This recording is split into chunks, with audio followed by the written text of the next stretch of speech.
जड़ भरत जी का प्रकृत नाम भरत था, जो कि पूर्व जन्म में स्वयंभु वंशी ऋषभदेव जी के पुत्र थे। एक मृग के शिशु में तन्मय हो जाने के कारण से इनका ज्ञान अवरुद्ध हो गया और वह जड़वत हो गए, जिसके कारण से ये जड़ भरत कहलाए। जड़ भरत जी की कथा विष्णु पुराण के द्वितीय भाग में और श्री भागवत जी के पंचम कांड में आती है। तो आइए चलते हैं इस पावन कथा की ओर।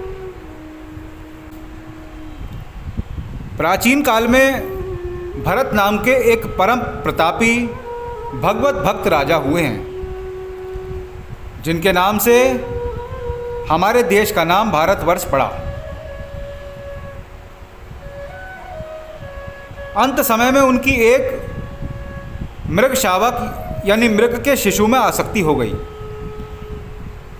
जिसके कारण से उन्हें मृत्यु के बाद मृग का शरीर मिला और फिर मृग का शरीर त्यागने पर वह उत्तम ब्राह्मण कुल में जड़ भरत के रूप में अवतरित हुए। जड़ भरत के पिता उच्च गोत्र के वेद पाठी ब्राह्मण थे और वे बड़े सदाचारी एवं आत्मज्ञानी थे। वे सभी प्रकार के गुणों से विभूषित थे। तप, दान तथा धर्माचरण में सदैव रत रहते थे। इधर भगवान के अनुग्रह के कारण जड़ भरत को अपने पिछले जन्मों की सभी घटनाएं याद थीं। इसलिए वे फिर से कहीं मोह जाल में फंस ना जाएं, इस भाव से वे बालपन से ही निसंग रहने लगे। उन्होंने अपना स्वरूप जानबूझकर उन्मत्त, जड़, अंधे और बहरे के समान बना लिया और इसी छद्मवेश में वे निर्द्वंद होकर के विचरण करने लगे। उपनयन के योग्य होने पर उनके पिता ने उनका यज्ञोपवीत संस्कार करवाया और उन्हें शौचाचार आदि की शिक्षा देने लगे, परंतु वह जानबूझ करके पिता की शिक्षा के विपरीत आचरण करते थे। ब्राह्मणों ने उन्हें वेदाध्ययन करवाने के लिए पहले 4 माह तक व्याहति, प्रणव और शिर के सहित त्रिपदा गायत्री का अभ्यास करवाया, परंतु लंबे समय में वे स्वर आदि के सहित गायत्री मंत्र का उच्चारण भी ठीक तरह से नहीं कर सके। कुछ समय के बाद जड़ भरत के पिता अपने पुत्र को विद्वान ब्राह्मण देखने की आशा को मन में ही लेकर के इस संसार से विदा हो गए और इनकी माता इन्हें तथा इनकी बहन को इनकी सौतेली माता को सौंप करके स्वयं पति का सहगमन कर सती हो गईं और पति लोक को चली गईं। पिता का परलोकवास हो जाने पर इनके सौतेले भाइयों ने, जिनका कि आत्मविद्या की ओर कुछ भी ध्यान नहीं था और जो कर्मकांड को ही सब कुछ समझते थे, उन्होंने इन्हें जड़ बुद्धि एवं निकम्मा समझ करके इनको पढ़ाने का आग्रह ही त्याग दिया। जड़ भरत भी जब लोग इनके स्वरूप को ना जान करके इन्हें जड़, उन्मत्त आदि कह करके इनकी अवज्ञा करते थे, तब वह भी इन्हें जड़ उन्मत्त सा ही उत्तर देते थे। लोग इन्हें जो कुछ भी काम करने के लिए कहते उसे यह तुरंत ही कर देते थे। कभी मजदूरी, कभी भिक्षा आदि मांग करके जो कुछ भी अन्न आदि इनको मिलता था, यह उसी से अपना निर्वाह कर लेते थे। स्वाद, बुद्धि एवं इंद्रियों की तृप्ति के लिए कभी कुछ नहीं खाते थे। सुख दुख, मान सम्मान को भी वह एक समान ही समझते थे। इनके भाइयों ने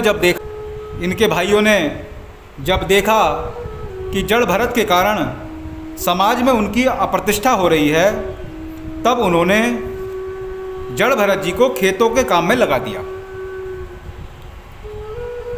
जड़ भरत अब दिन रात खेतों की मेड़ों पर बैठ करके खेतों की रखवाली का काम करने लगे। वे शरीर से स्वस्थ एवं अत्यंत बलवान थे। उन्हीं दिनों की घटना है कि एक डाकू संतान प्राप्ति के लिए तांत्रिक अनुष्ठान कर रहा था और उसके लिए वह एक मनुष्य की बलि भद्रकाली को देने जा रहा था। किंतु जब बलि का समय आया तो वह मनुष्य भाग गया। तभी डाकू ने अपने साथियों से कहा कि बलि के लिए किसी दूसरे मनुष्य को पकड़ करके लाओ। डाकू के साथी किसी दूसरे मनुष्य की खोज में निकल पड़े।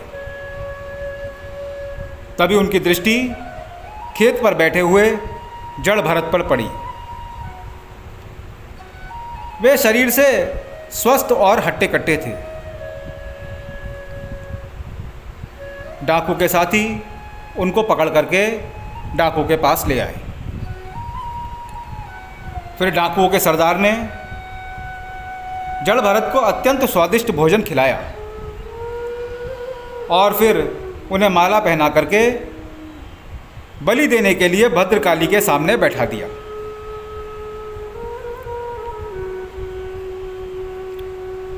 जैसे ही डाकू ने बलि देने के लिए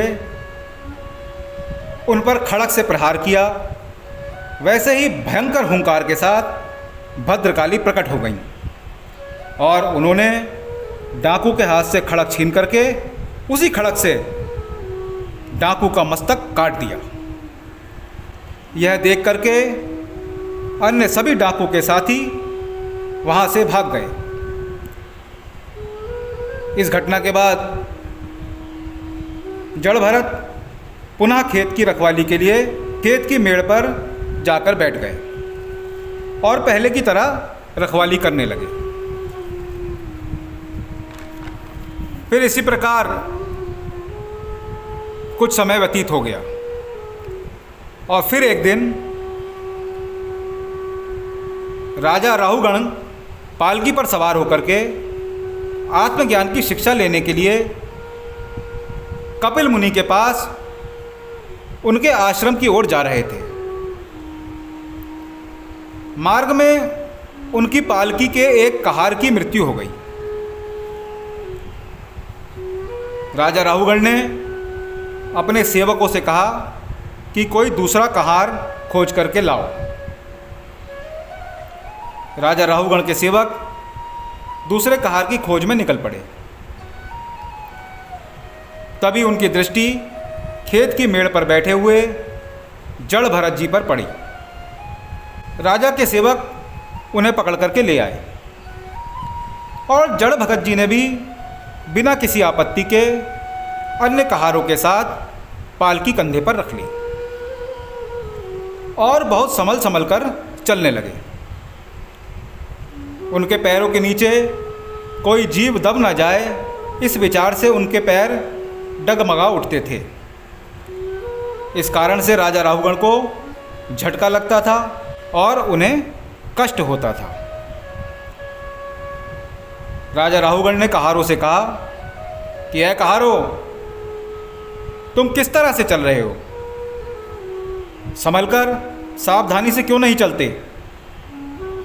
कहारों ने उत्तर दिया, महाराज, हम तो सावधानी के साथ ही चल रहे हैं, किंतु यह नया कहार हमारे चलने में विघ्न पैदा कर रहा है। इसके पैर रह रहकर डगमगा उठते हैं। तब राजा राहुगण ने जड़ भरत को सावधान करते हुए कहा, क्यों भाई, तुम ठीक से क्यों नहीं चलते? देखने में तो काफ़ी हट्टे कट्टे मालूम होते हो। क्या पालकी लेकर के तुमसे ठीक से चला नहीं जाता? सावधानी से मेरी आज्ञा का पालन करो, अन्यथा मैं तुम्हें दंड दूंगा। राजा राहुगण की बात सुनकर जड़ भरत मुस्कुराने लगे और मुस्कुराते हुए बोले, राजन, आप शरीर को दंड दे सकते हैं पर मुझे नहीं। मैं शरीर नहीं हूँ, मैं तो आत्मा हूँ और मैं दंड और पुरस्कार दोनों से ही परे हूँ। दंड देने की तो बात ही क्या, आप मुझे छू भी नहीं सकते। जड़ भरत की इस प्रकार की ज्ञानमयी वाणी सुनकर के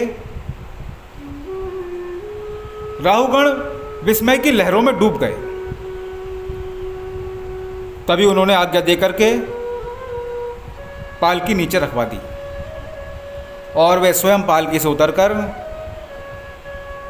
जड़ भरत जी के पैरों में गिर पड़े और कहा, महात्मन, मुझे क्षमा कर दीजिए और कृपा करके बताइए कि आप कौन हैं। कहीं आप वे कपिल मुनि तो नहीं जिनके पास मैं आत्मज्ञान की शिक्षा लेने जा रहा था। जड़ भरत जी ने उत्तर दिया, राजन, मैं ना तो कपिल मुनि हूँ और ना ही कोई ऋषि हूँ। मैं पूर्व जन्म में एक राजा था, मेरा नाम भरत था।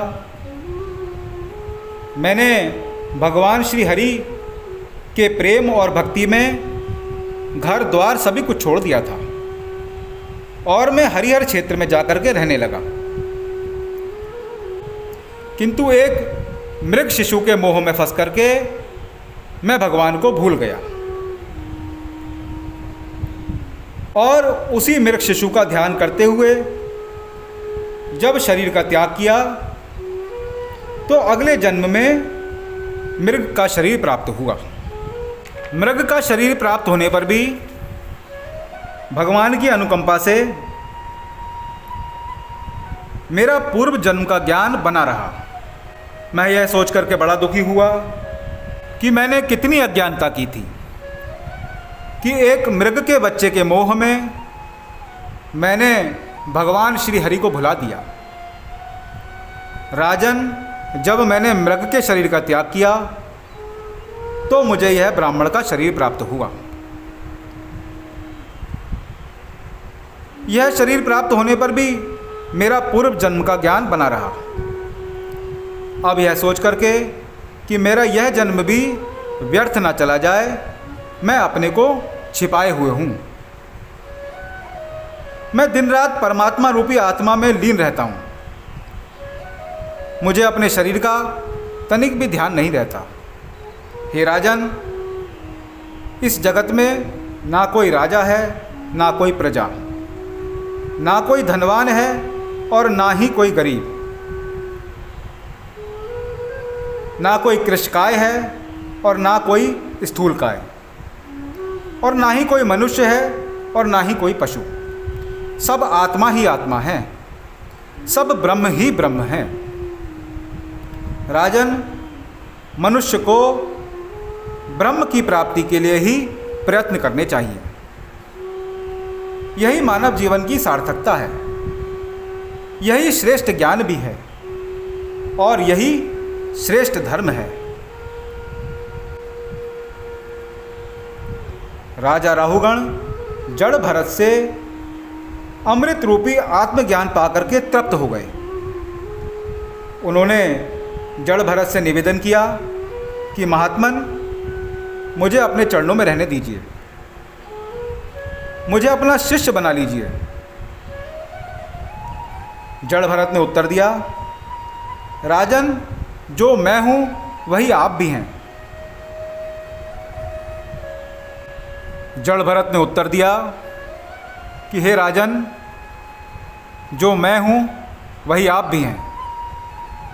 ना कोई गुरु है, ना कोई शिष्य, हम सभी आत्मा हैं और सभी ब्रह्म का स्वरूप हैं और हमें निरंतर उस ब्रह्म की प्राप्ति के लिए ही प्रयत्न करने चाहिए। फिर जल भरत जब तक संसार में रहे अपने आचरण और व्यवहार से अपने ज्ञान को प्रकट करते रहे। जब अंतिम समय आया तो चिर निद्रा में सोकर के ब्रह्म में समा गए। वास्तव में यह सारा जगत ब्रह्म से ही निकलता है और ब्रह्म में ही समा जाता है। ब्रह्म की इस लीला को जो समझ पाता है उसी को जगत में सच्चा आनंद और शांति प्राप्त होती है। बोलिए भक्तवत्सल भगवान की जय।